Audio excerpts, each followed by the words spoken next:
pieces. So I like helping people think about, at the end of your life, what do you want the impact of your collection to be? And that can be personally, it can be on your family, it can be around social issues, it can be for your community. I think it just helps direct the acquisition process so that it's not super overwhelming. You have like a frame of reference that you can work within of what you're trying to do with your art collection, because we can love a lot of art, but that it's not necessarily pieces that we want to collect or that we want to engage with every day. And I think it's Welcome to In the Art Scene, a podcast about art world and people in it. I'm your host, Delia LaJeunesse. Hello, everybody, and welcome back to In the Art Scene podcast. So, I am having an interesting guest today who discovered us through listening to the podcast and pitched her story. And this is what I love the most, because this is the best organic way to meet new people who are passionate about arts and culture around the world, who just get inspired by whatever they hear from our guests here on the show and resonate and want to share their own story. This is how Delia LaJeunesse, an art consultant from Denver, Colorado, discovered the show and reached out to me and said, "Hey, I have something to share with you." So I'm really excited to have you on the show. Welcome, Delia. And well, just introduce yourself very quickly and we'll jump right into it, because I am eager to learn about you and what you do. Yes, thanks, Galina, for having me on. I'm really excited to be here and to chat a little bit about your experiences and hopefully share something useful with your audience. So I am an art consultant. I typically work with collectors who are on the emerging side. So I like really supporting people who have not ever really collected art, guiding them through navigating the art market. I do a lot of education and equipping people with all sorts of skills and resources to really appreciate art and learn how to kind of use it as a resource in their lives. I'm very, very eager to chat with you today. Oh, well, that's interesting, because I've never heard anyone referring to art collectors as emerging group. Yes. Like, usually you hear emerging artists, but not emerging art collectors. I know. I end up saying emerging a lot because I also primarily focus on emerging artists. But yeah, someone gave me that term and I liked it, because I think we think of collectors as always having been art collectors in a lot of ways. And a lot of them have been. They've, inherited an art collection, or it's been what their family has done. But I like thinking about people who really are on the outside of that and recognizing that it is an emerging journey in their life. And I'm really interested in that initial stage. So this is very interesting angle, because you are kind of, and I'm geeking right now as a marketing professional on this as well, because this is kind of like you are bringing both sides to the market. So it's kind of like you're it's like almost a product launch in the way, right? You're taking an emerging artist and you're connecting them with emerging podcasters. Duh. Good morning, Galina. Emerging collectors. So you are kind of creating the whole new sector for like both of those categories of people. Yes, but one thing to clarify, I don't actually represent artists. So I work with all sorts of different emerging artists and work with their agents or their gallery representation, just to clear that up, because a lot of people think that I do both, but yeah. Okay, well, that's nice. So, okay, you emerging artists listening to this podcast, just turn this off right now. It's not for you, it's for collectors. Just kidding. No. Just kidding.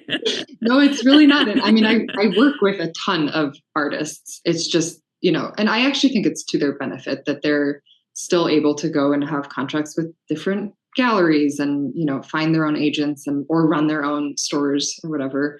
And I get a lot of opportunity to connect with artists. And there are definitely a lot of things that I notice in artists' websites or portfolios, especially emerging artists or unknown artists who are really coming onto the scene, that I think in part of my pitch I spoke to you about, of just things that I'm paying attention to and some almost flags that I see with artists that are pretty easy fixes. So certainly don't turn it off yet. I'm just kidding. And I know that they will not. So Because having an art consultant on a show is always an interesting topic, and always I believe I've had maybe two so far. So um, that's a very beneficial conversation for the artists out there to know how the other side of the market works. So but I just wanted to rewind a little bit to the beginning and ask you how you started this whole thing. Are you an artist yourself? How you decided to become an art consultant and work with collectors, and why emerging collectors? Because arguably it is much easier and much more profitable, probably working with big ticket collectors and big ticket artists. Yeah, I've given myself an uphill battle for sure.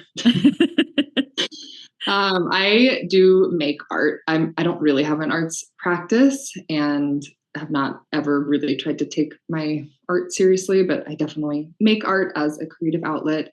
I got into this, I was running a nonprofit arts organization for about 5 years before I stepped down and started this company. And that organization was providing platforms for emerging artists. So we did a visual and literary arts magazine. We hosted a bunch of different events around Denver across all disciplines of art.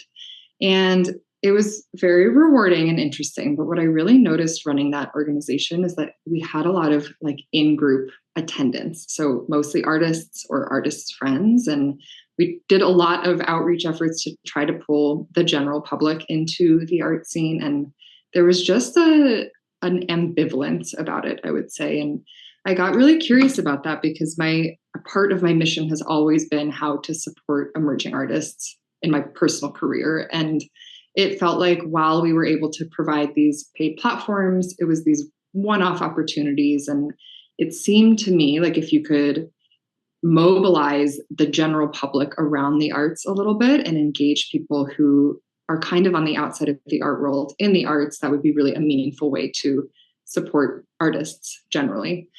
So I stepped down from that organization and started experimenting with different business structures that would allow me to do that. And iterated a bunch. I did some workshops. I was doing a course for a minute, just a bunch of exploratory iterations until I really landed on art collecting. And I think a part of what is so interesting to me about an art collector is that we're in someone's home. So it's a place that people feel really safe. It's an opportunity to really get into the more meaningful aspects of a relationship with an art piece. We can talk about values and personal story. It's a very intimate setting, which I think just allows people to get more comfortable and open up to me and allow me to guide them into an experience with it and do these powerful arts appreciation practices and have really earnest conversations in a setting that is not an intimidating gallery or museum or any other, institutional structure that I think can be really intimidating and prohibitive. This is again, I feel like I'm gonna be seeing this a lot in this episode. This is a very interesting angle because you tapped into something. Well, there are several things that struck my attention. Well, first of all, you speak my language, girl. Because that's exactly what I'm trying to do with San Diego Art Directory over here, to connect our community with the general public. And I know that this is a struggle. And hearing someone in a totally different state, which I had a perception that Denver, Colorado is pretty artsy space. And then hearing you say that, artists are just grouping up and bringing their own friends and family, and the general public is still ambivalent. It's kind of a revelation for me. So like, wow, we're not the only ones struggling with this here in San Diego. So, but yeah, it is a challenge. And another thing is, like, you are totally right that being in the gallery, like, I have experienced that as as an emerging artist. You get into a high-end gallery and it's like, oh, I don't belong here. I will never be able to sell my work in the space like this for the amount of money that they're pricing it at, and that kind of stuff. But I wonder that this might be the same experience for someone who's just starting to collect the art, because you come into the art gallery, and we're talking about visual arts, obviously, right? But it's probably true for other things as well, right? You get in there and then you get this sense of everything being posh and unaccessible, and like you look at it as like, yeah, does it have a visual appeal or not? But then it's hanging here on the wall for like thousands and thousands of dollars, so it must be good art. So should I collect something like this, or should I listen to what my gut tells me, or what's going to look good in my home? So there's so many aspects that people need to consider before they acquire an artwork. So I think what you are doing is actually a really cool approach, and I want to hear a little bit more about that. So how do you find the collectors, or how do collectors find you, and what your process is like? And those mindful art practices, like appreciating the values and connecting with the art piece that you mentioned, is something that I particularly want to learn, because I wish there were more people like this educating art collectors on how to connect personally with the artwork. Yeah, thanks. It feels meaningful when I am actually able to do that. It's pretty exciting and fulfilling. Finding clients is certainly the hardest part. So I feel like I typically have two different clients. I will work with interior designers and help curate art for their projects, and then my one-on-one clients tend to be a little younger, like millennial-ish, generally new homeowners within a few years, I would say. And it's mostly word of mouth. I think it's partnerships and word of mouth. It's niche enough that I'm not really able to connect with people on social media, or, people don't just stumble across this. It's kind of a referral based, which can be slow to build, but, and then, I'll just kind of walk you through what the one-on-one process is. So we basically sit down and do a really extensive intake where I'm kind of getting a read on how they talk about art, how they feel about art, what their comfort level is. I'll expose them to a bunch of different art styles. So I don't work with any particular style or medium. I'll do basically anything that they're interested in, and do a long exploratory process where we're really just getting them comfortable sharing how they feel about a piece, and having a reaction to a piece, and then picking that apart and helping them develop discernment. And I don't really go into art history or art jargon with them as much as possible, but helping them identify visual elements to a piece of art and then connecting it to their experience of it. So a lot of like somatic based experiences or free association type things, where we're picking the piece apart and then dragging out our personal associations to it.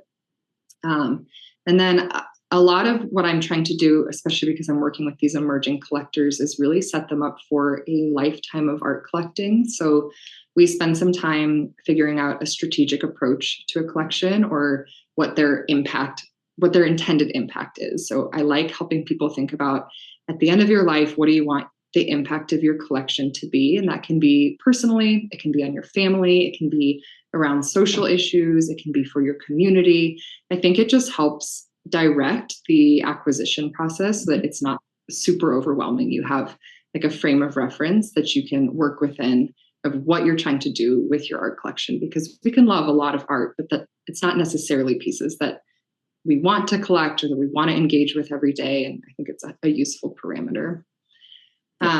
Excuse me for a second. I want to interrupt you here. So it sounds to me like I know that a lot of high-end collections are not necessarily made for the sake of appreciating the art and having it in the home, but as an investment. And that is something, about the art world that is personally bothering me, because I believe that artwork should not be sitting in the storage unit and waiting until they start costing $1 million, whatever.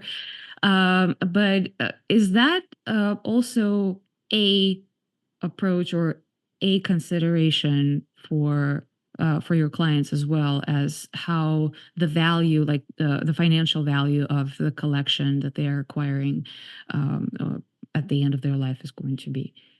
It's definitely a component. I think because I'm working entirely in the primary market, I'm not doing any auction houses, no secondary market. The framework is all different. The price points are different.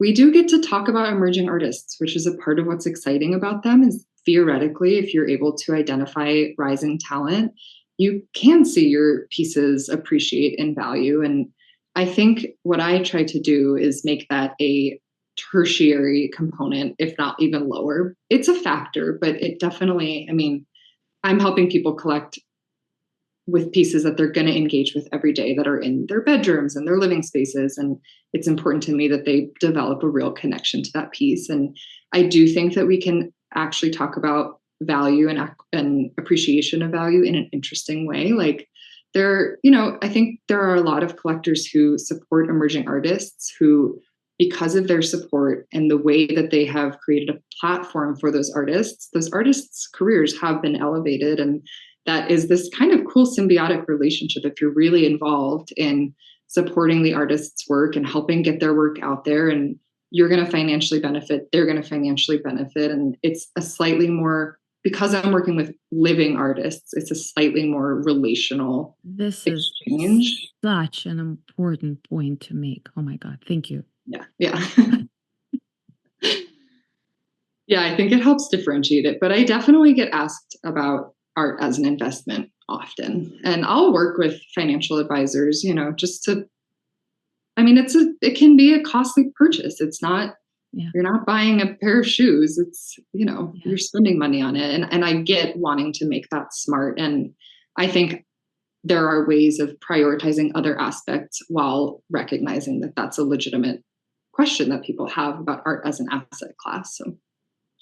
So are you primarily working, one-on-one, in person with the local people in Denver, Colorado, and in the area, and artists also living in there, or you are getting collectors, like where you can consult them online and they can walk you on the video through their home, and then you're getting artists from all over the place to fit in their home? It's a big mix. I don't remember, maybe 2022, we had the most online sales of art or something like that. So it's definitely, people are very open to doing it virtually. I don't find that it's that much more difficult. If they have a challenging piece, I'll maybe have them hire a art installer to just make sure that that's good to go. If I'm working with a designer, that's helpful too. But it's really been not that challenging to work remotely. And I would say it's almost 50-50 of local and remote. And then in terms of artists, I source artists from all over the world, really. I have some collectors who really want to source locally, and we can do that wherever you are. There's an abundance of artists. It is not hard to find artists in Minnesota if that's where they are, So it kind of just depends on what the client is, what their values are, and what they're driving towards.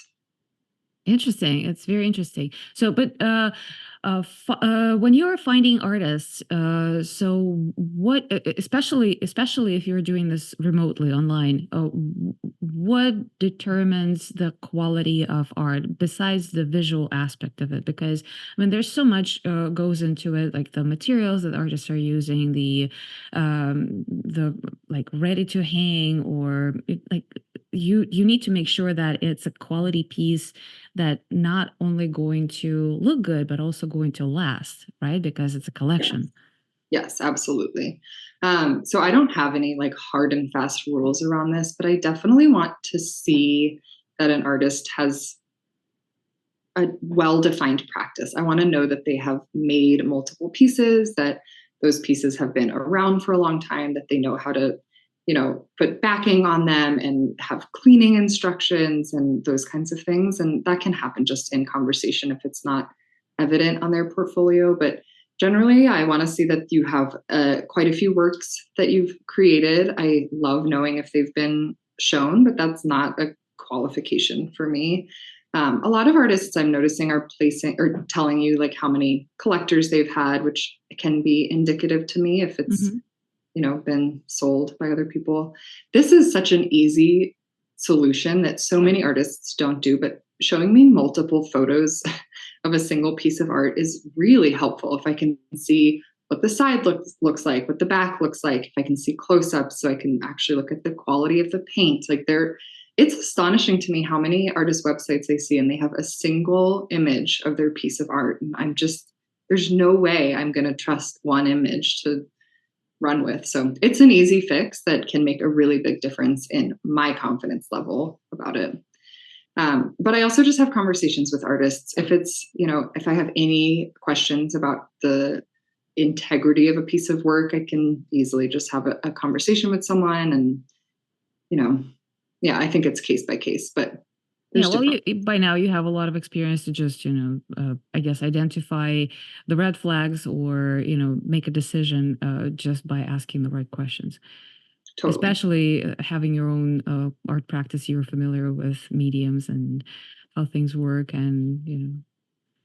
Yeah, and I mean, some things, it's interesting because a part of what's cool about emerging artists is that they are often still experimenting with what their actual medium is going to be or how they're going to work with different materials. And that's a part of what's exciting. And it's also a part of the risk, because if you use a material that you've never used and it, you can't dust it. I mean, like very simple things. It's like you really have to think through how it's actually going to last on someone's wall who's not you. Yeah. So I'm curious because this is such an interesting process, and like the collecting through the gallery seems to be a very straightforward. Like you come to the gallery, you see the work, you talk to the agent, whatever representative, and you buy it, they deliver it, they install it, whatever. Your process is more about deeper exploration on both sides, right? About the lifestyle and the values of the collector, about their home, about the artist and the multiple artists, because I bet you're not just sticking to one artist to put like multiple works in one collection, although it might happen, right? What was the most interesting case in your practice so far? Oh, that's an interesting question. In terms of like logistical or the personal? I keep it open question for a reason, because I can imagine there could be all kinds of interesting things that you encounter in your practice. But so what stood out to you, or like, I don't know, the most quirky piece of art, or the most tricky place in the house, or I don't know, the most crazy request from the collector, or the logistical part, whatever stood out to you. I just want to know, because in the way, first of all, it's entertaining, and the second, I also want the artists who are listening to this podcast to know that sometimes if they are involved in some practice that they might think is not necessarily going to be for like the home collection, or just not like not accessible for other people. It's like, yeah, this is just what I do in my garage, and no one is gonna ever want to have that, because it's for different reasons. It's just not for other people. I want them to drop that negative belief, and hear that there are multiple different things that people collect, and there are ways to overcome all kinds of challenges if they occur. I can only think of one example, and the artist handled it very beautifully, but it was definitely, I purchased it online. So it was one of these examples where I didn't exactly know what we were getting into, but it's this artist, Tarly Bird, and she makes these really beautiful kind of abstract landscape pieces with embroidery and paint. And yeah, multiple aspects to it. So it's on a piece of paper, so it needs to be framed, which honestly was more of an issue with the framers. They really couldn't seem to figure out what to do with it. But it's a deckle-edged piece of paper, so really beautiful organic shape on the edge that we really wanted to highlight. And then the back has a lot of like clumps of thread, just based on how she does it. It was very textured, and it was an interesting thing to navigate, whether we wanted it to like attempt to lay flat, which is pretty challenging, or what we ended up doing is really emphasizing the fact that it's mixed media and there are organic shapes to it, and it's a little lumpy and irregularly framed. But it definitely took a little navigating between the artist, the framer, and myself to figure out how to best present it. And I mean, it obviously needed to be framed, it would be damaged otherwise. And how to do that in a way that really honored what the piece is, and also the appreciation that the clients had for it. And it's not that interesting. So how did you solve it? What was the framing work like? So what was the framing? How did they end up doing it? Yeah. So they floated it basically. So it needed to be floated so that you could see the decal edge component to it, which one framer just like didn't seem to understand how to do that. It was very weird because that's really it's not that complicated. And then, I mean, it looks rippled in the frame, but it's just intentionally so. And it can be a component of how the client speaks about it, and, you know, how they share what the work is made of, because you almost wouldn't know that it's embroidery when you look at it from the front. And I think it was an opportunity to use it as more layers and narrative and how they speak about the piece of art, as opposed to being like, this isn't, you know, flush with the frame, and it's unusual. But oh my God, this must be a conversation piece in their home. It's actually a beautiful piece. It's really very stunning. Yeah, you should look the artist up. She's Australian, makes really beautiful work. I would appreciate if you share the link or a photo of that, and I will put it in the show notes. Absolutely. And maybe if you make a connection with that artist, I will have her on a show. Yeah, she's great. I had a couple of people from Australia on the show. That's cool. Yeah, and both of them were absolutely like, we don't do anything like this in the US. At least I've never encountered. So it's interesting. Yeah, I'll connect you. Awesome, thank you. Well, you see, I just got myself another guest. I'm sure you have no shortage of guests. No. Yeah. I don't have enough hours in the day to get to everything. Yeah.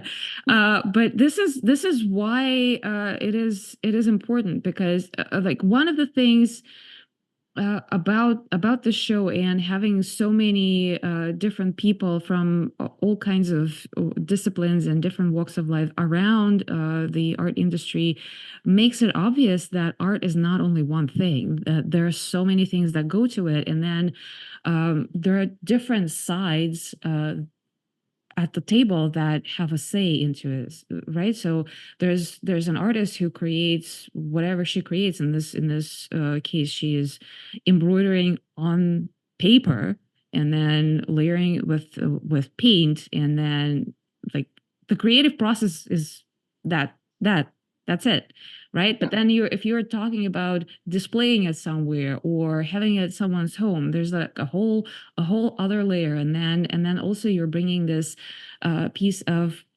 now it belongs to the collector, but it also, like, there's one side of value for the artist while creating what they want to say, and then there's a whole other side on the collector's perspective of how to describe it, how to talk to it, because now it's a conversation piece in their home and what it means to them and how they present it to their guests or whoever is seeing this on their wall, right?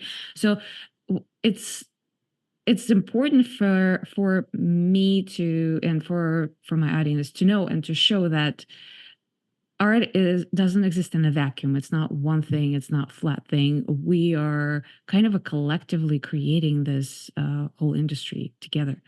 And I think what you're doing is beautifully illustrating it. Well, you just touched on two interesting points that I just want to expand on a little bit. I think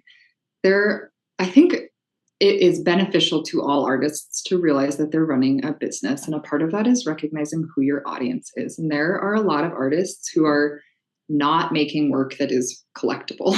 It's or not in someone's home anyway. If it's collected, it's going to be in a public space or in a museum. And I think that is one trajectory, that if you are making art to be displayed in exhibitions, that's wonderful, and like that's your audience and cater towards them. And then if it's potentially going to be on someone's wall, that's a different way to pitch your work and to focus your practice. I think the other thing you touched on that I like helping clients with is, I kind of frame it as how you interpret a piece of art, because there really are multiple stories. You can fully have your experience of the piece of art and your personal memories with it and your associations and all that you think it is. And then you have this like cultural context, the artist's background, their statement on the piece, what their body of work says. And I think marrying those two is one of the skills that I get to teach clients of how to really reconcile when there are really big differences in how you've interpreted a piece and how an artist speaks about it, how to weave a narrative that allows it to be that much more layered and complex instead of ever having a moment where you say, oh, I interpreted it incorrectly. It's like figuring out how to weave these two stories together. And yeah, I mean, whether or not they actually form a relationship with the artist, you are in a relationship with your collectors. The collectors are with the artists. And it's interesting to think about how that art piece is going to go on and live outside of your studio. And I've always enjoyed it.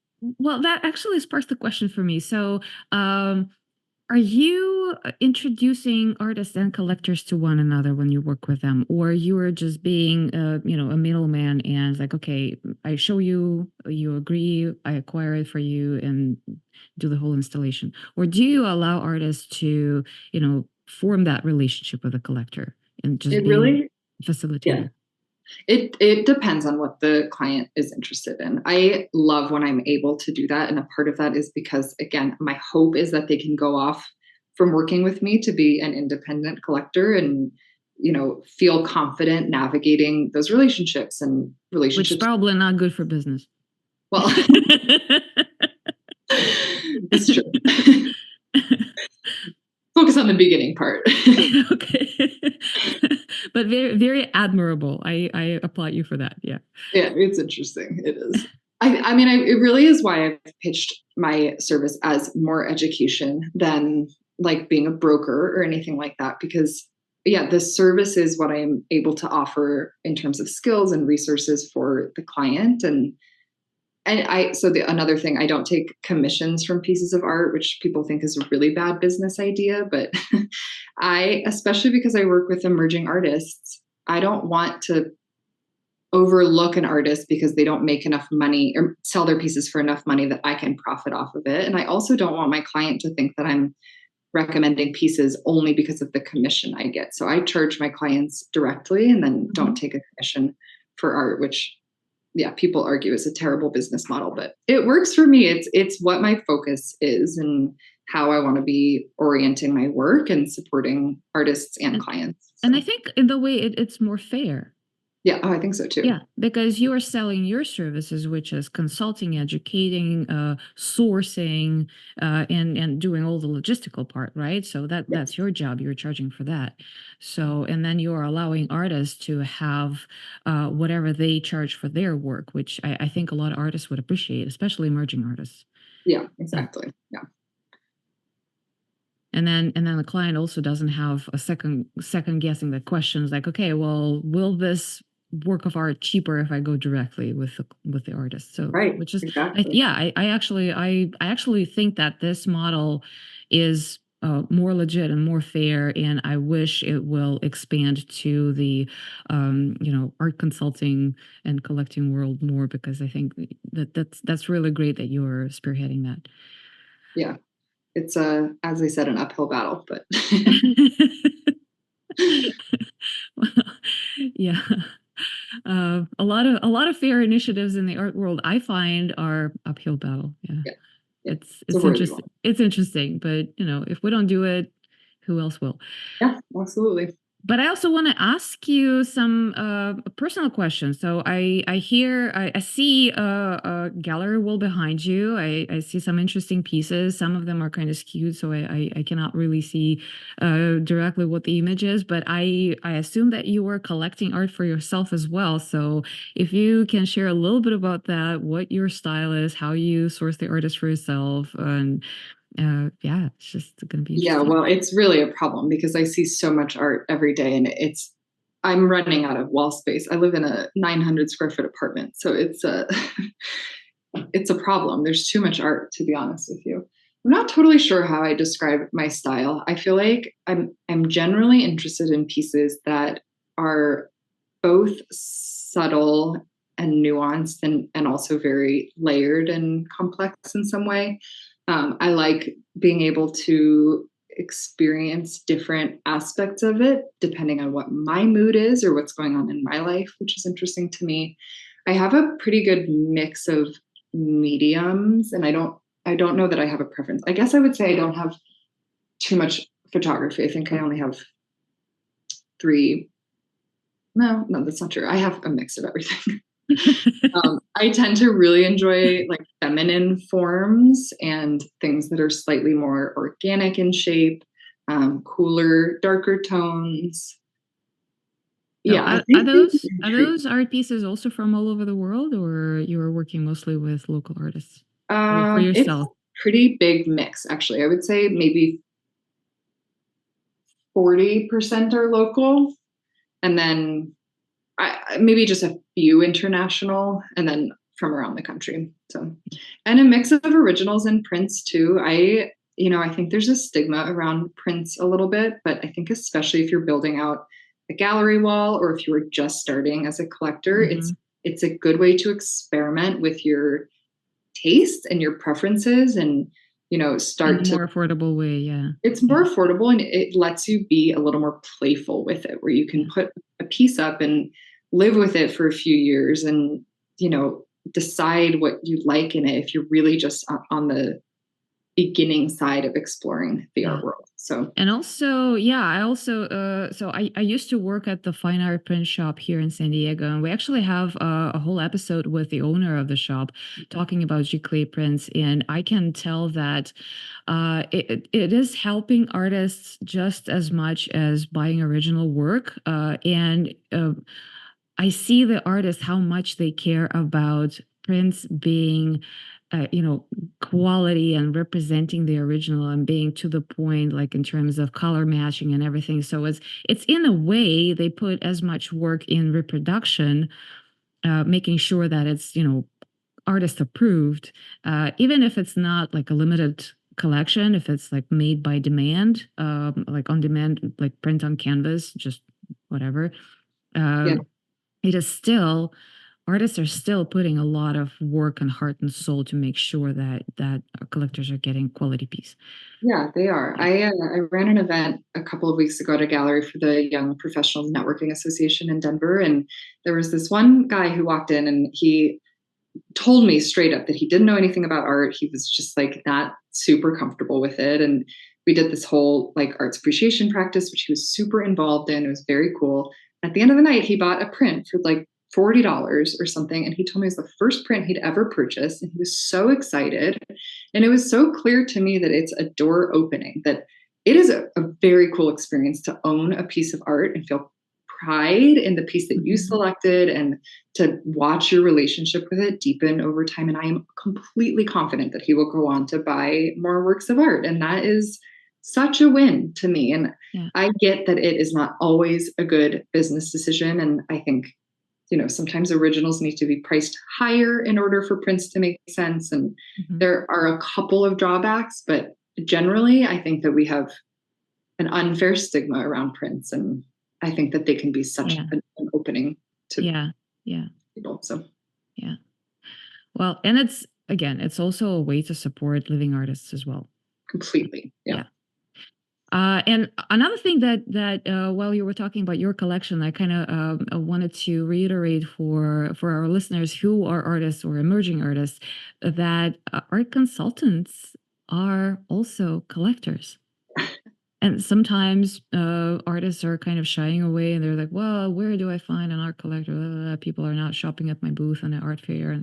But working with an art consultant is also not just opening the doors to other collectors, but like the art consultants that I personally talk to, just like yourself, have lots and lots of art in their wall and they're running out of space because they have so much appreciation for it, because it's their life. It's their Yeah, absolutely. And yeah, I mean, I've definitely placed art in clients' homes that I would not have in my home, just based on preference or theme or whatever. But generally speaking, when you help someone fall in love with a piece of art, it is pretty hard not to also fall in love with that piece of art or the artist's practice. And yeah, it's alarming the number of times that I've bought a work for a client and then had to buy one for myself.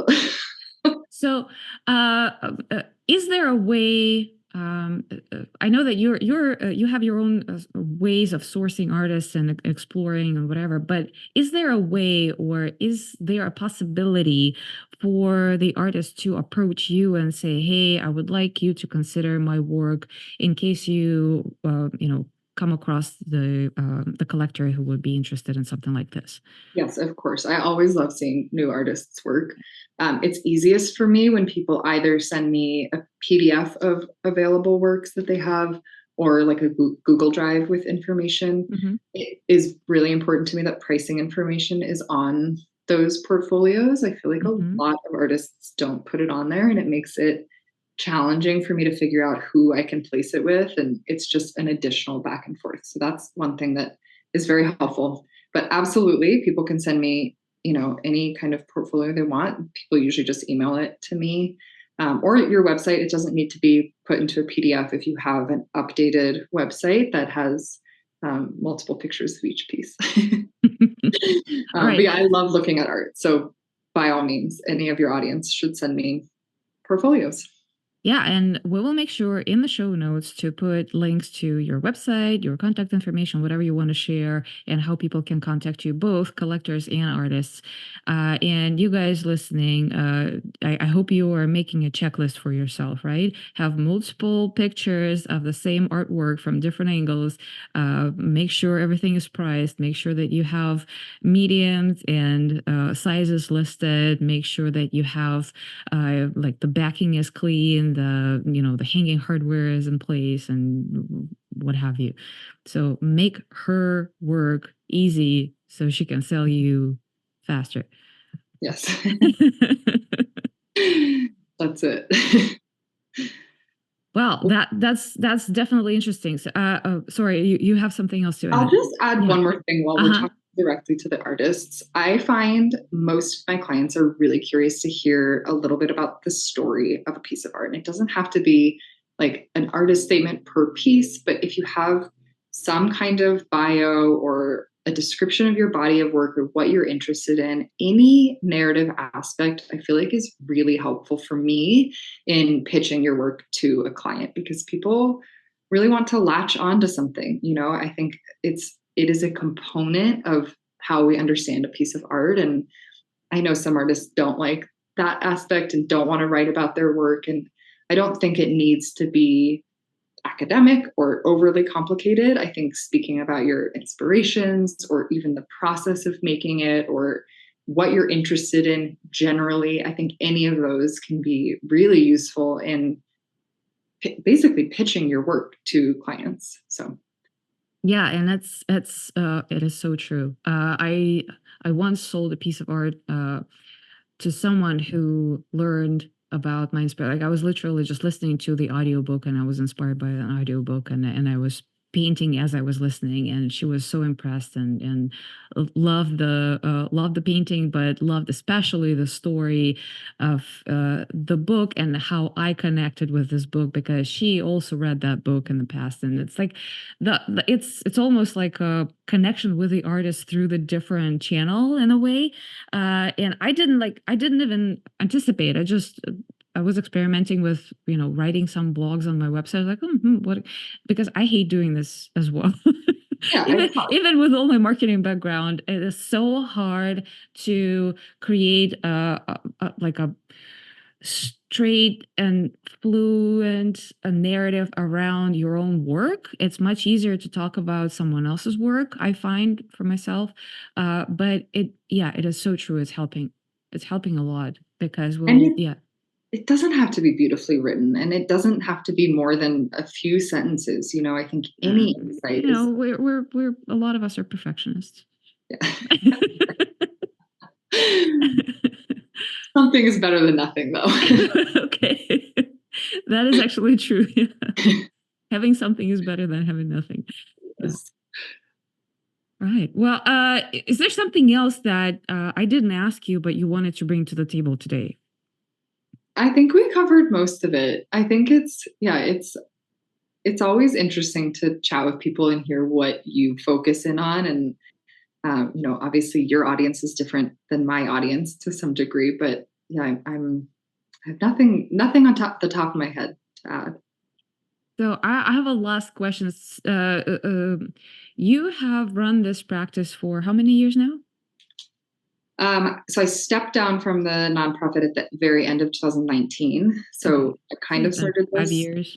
Yeah. I mean, it was a slow beginning. We were in the middle of COVID. I was trying to figure out the exact format of it. So I've been seeing clients since maybe 2021 or so. And you are obviously expanding, and your practice is innovative in many ways. And as I said, like your angle is absolutely like maybe it is not unique, but it's definitely nothing that I have come across so far in my own experience with art industry, and I applaud you for that. So, what is your vision for your practice in the future? Where are you going to take it? I have so many visions.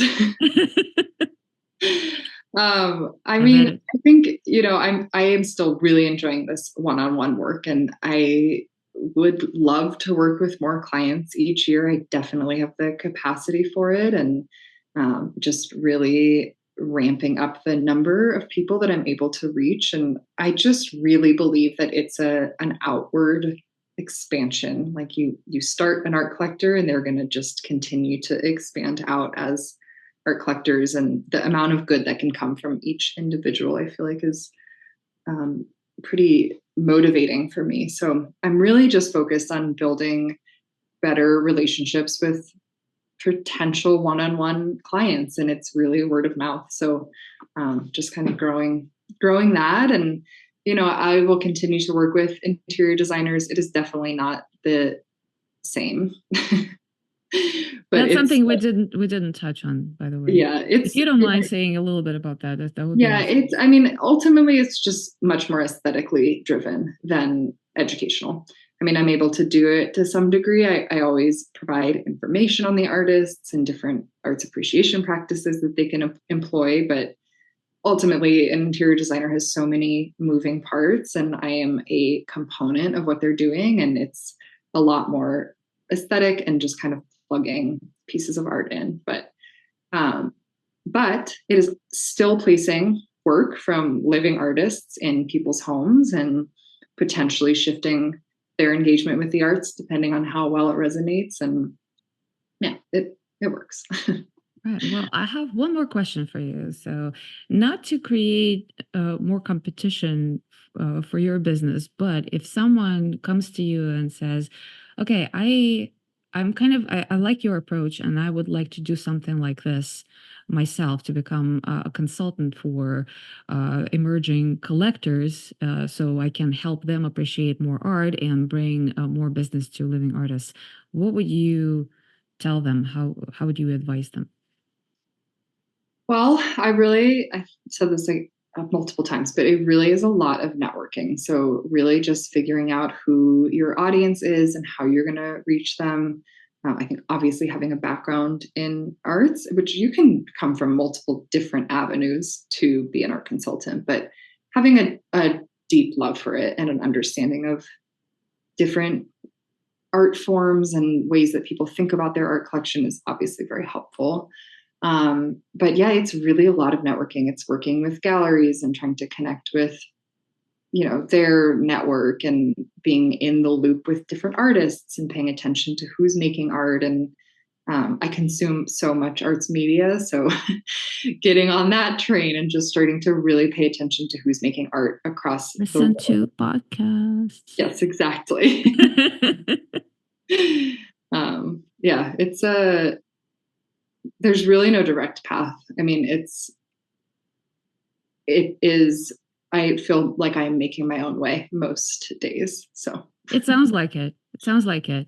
And again, I applaud you, and I think you're doing the right thing. And the way that you're describing it, I think more collectors would want to work with someone like you, especially if we're talking about the younger millennial generation, because I feel like, well, being an older millennial myself, I feel like I encounter more people of my age who have more appreciation for art and supporting living artists than just making an investment, for the financial profit in the future. Yeah. Yeah. So that's great. Well, thank you for that. Yeah. Thank you for that. And we are pretty much at the top of the hour. So this is the place where you plug everything in, spell your website. And just to reiterate, I will put all the links in the show notes. There will be a post on the website, intheartscene.com. If you hear it on any of your podcasting platforms, there should be a link over there, but also intheartscene.com. Find this episode, find the show notes. All the links and references are going to be there, as well as the beautiful headshot of Delia and her bio and description of what she does. Perfect. Yeah. So my company's name is Subvert Art Consulting. Really just trying to focus on different ways that we can subvert the traditional format of art collecting. And my website is sbvrt.org. And yeah, if you're an artist, please send a portfolio to me. I am always happy to take a look at it. I do free consultations for prospective clients. If you are a theoretical art collector and want to have a chat, I'm always happy to do that. I'm on social media somewhat reluctantly, but I'm there. And yeah, just appreciate people listening to this and learning a little bit about art collecting. Awesome. Well, thank you so much, Delia. It was really, really nice to meet with you. Thank you again. I know it took us a little bit of a back and forth to schedule this recording. And, life is always getting in the way, but we've done it. Yeah. Well, thank you for your patience. Well, thank you, because I know that I wasn't really, getting back to you on time every time you messaged me. But again, we've done it, and I'm really, really happy that neither of us dropped the ball. I'm grateful for you reaching out and pitching your story, because I think this is something important that people need to hear. And I am advocating for people like you who are bringing more appreciation and a more like a different aspect of appreciating the art and collecting the art, because I think it is helping ultimately everybody. It's helping living artists. It also helping collectors. It's improving everybody's quality of life. It's helping the economy. It's helping. I mean, we're all getting better. I mean, come on, people. Who doesn't love art, right? Thanks for saying that. That was a nice boost. Thanks so much for your time, Galina. I really appreciate this conversation, and thanks for asking insightful questions. Thank you, and we'll see you again in the art scene.